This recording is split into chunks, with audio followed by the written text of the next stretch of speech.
بداعي التسلل. كان سيصعب الأمور كثيرا على منتخبنا. توني أتكلم إن البدايات دائما منتخبنا يدخل بتركيز أقل، ينوع.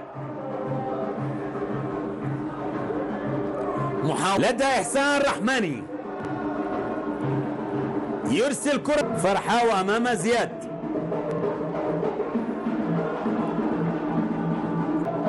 عصمة الله، فرحة يفتك الكرة، يا عيني يا فرحة، ما بين لاعبين مقدمين بالنتيجة 1-0.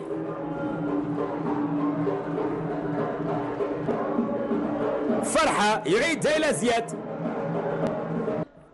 سعود استعجل فيها سعود، لكنها وصلت إلى فرحة.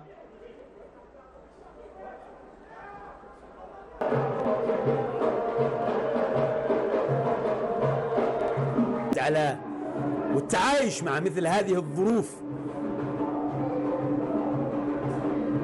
في كل مباراة، أن تكون مطالب دائما عقلية الانتصار.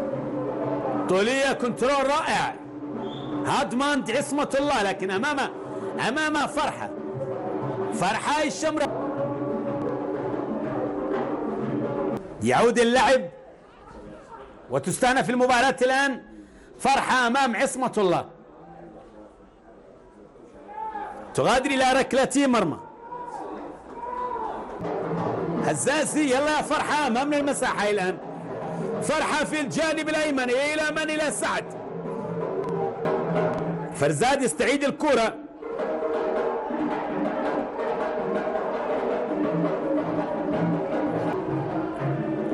في الجانب الأيمن.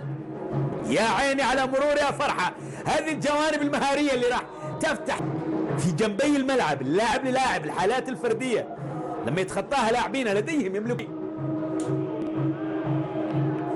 يكثف منتخبنا الضغط الآن.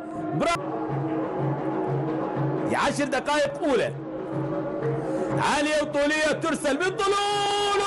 الله قد حمزة جول، الله على جول، الله من خارج منطقة الجزاء.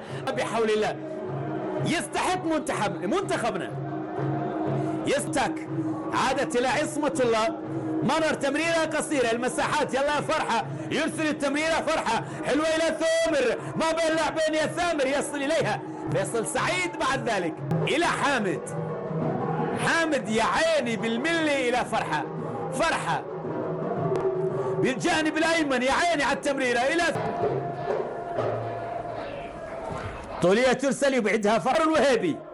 زياد في الجانب الأيمن إلى فرحة عدى من الأول وراح، لكن إحسان رحيمي